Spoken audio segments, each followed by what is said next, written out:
Pemirsa, setelah putusan Mahkamah Konstitusi atas perselisihan hasil pemilu Pilpres keluar, konsentrasi Presiden dan Wakil Presiden terpilih Joko Widodo dan Yusuf Kala kini beralih ke pembentukan kabinet.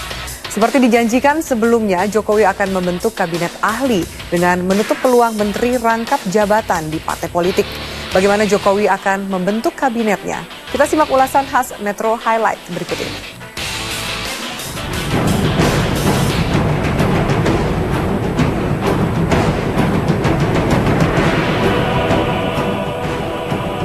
Masa pendukung Prabowo Subianto Hatta Rajasa terus menggelar aksinya di Jalan Medan Merdeka Barat di saat Mahkamah Konstitusi menggelar sidang putusan perselisihan hasil pemilihan umum presiden Kamis 21 Agustus lalu.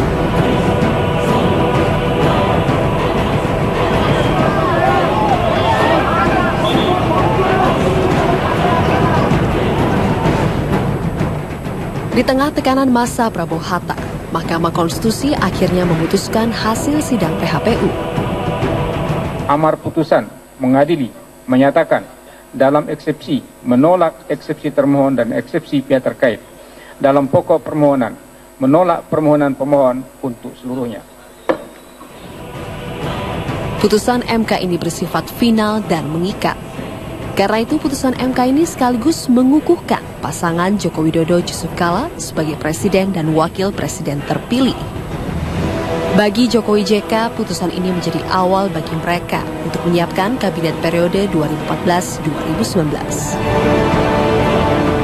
Maka selanjutnya segera merencanakan, segera mempersiapkan untuk nanti ke pemerintahan yang baru. Bukan hal mudah bagi Jokowi JK untuk merumuskan postur kabinet mendatang. Selain ekspektasi publik yang besar terhadap pemerintahan 5 tahun ke depan, publik juga sedang menunggu keteguhan hati Jokowi yang dalam kampanyenya selalu menyebut akan membentuk kabinet profesional atau kerap juga dibahasakan dengan zaken kabinet. Jokowi tidak menampik bahwa menteri yang akan menghuni kabinetnya nanti berasal dari partai politik. Namun yang bersangkutan harus melepaskan diri dari jabatan di partai politik.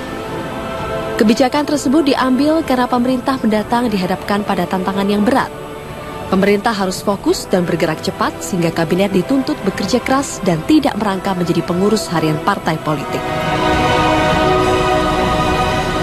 Saya sampaikan kan kemarin, tapi saya belum ketemu dengan ketua-ketua partai. Tapi saya sampaikan bahwa yang di kabinet memang seharusnya tidak menjabat di struktural partai. Karena harus fokus, konsentrasi, karena beban yang kita hadapi, masalah yang kita hadapi ini adalah masalah-masalah yang besar, yang harus segera dirampungkan, ditangani.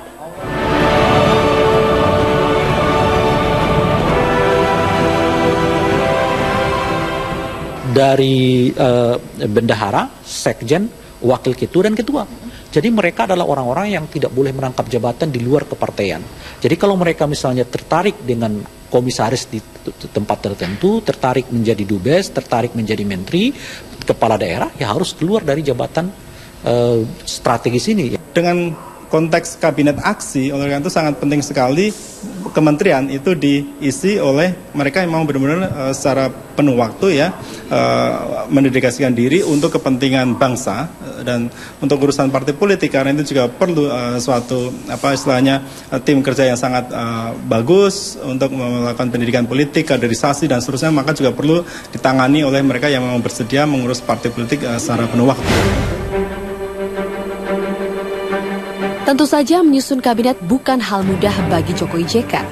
Di satu sisi Jokowi harus konsekuen dan konsisten dengan apa yang diucapkannya pada saat kampanye.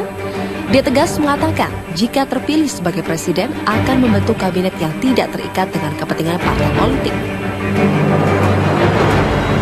Tentu saja jika Jokowi JK mampu mengimplementasikan komitmennya ini akan menjadi tradisi baru yang baik. Jokowi ini sudah terlanjur terikat atau termakan oleh komitmennya sendiri. Jadi dia dalam setiap kampanye kan selalu mengatakan bahwa dia kalau terpilih sebagai presiden akan memberikan semacam tradisi baru dalam berpolitik. Nah, salah satu bentuk komitmen dari janji-janji untuk membuat tradisi baru dalam berpolitik adalah dia tidak mengharamkan politisi untuk menjadi kabinet. Tetapi ketika masuk dalam kabinet, politisi yang bersangkutan harus melepas jabatan politiknya di partai yang bersangkutan. Sebagai tradisi baru, itu bagus misalnya. Namun pada saat yang sama dapat dipastikan tarik-menarik politik selama penyusunan kabinet juga akan kuat.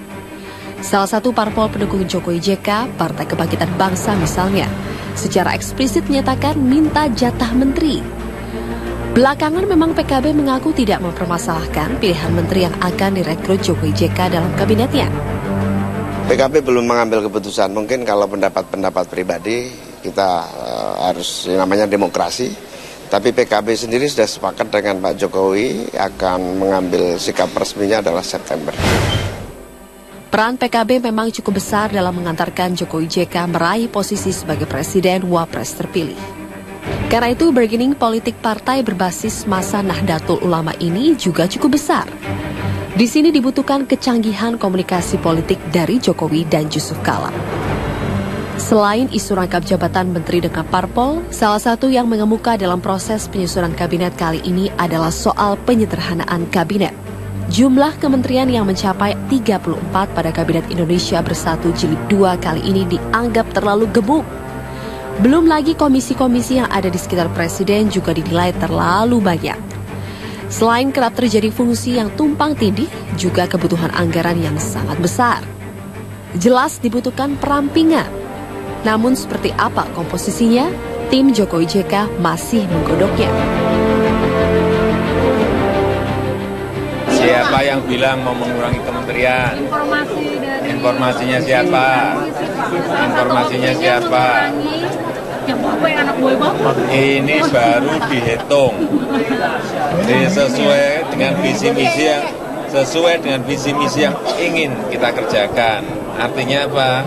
Kita tidak berpikiran ramping atau gemuk atau sangat gemuk, enggak.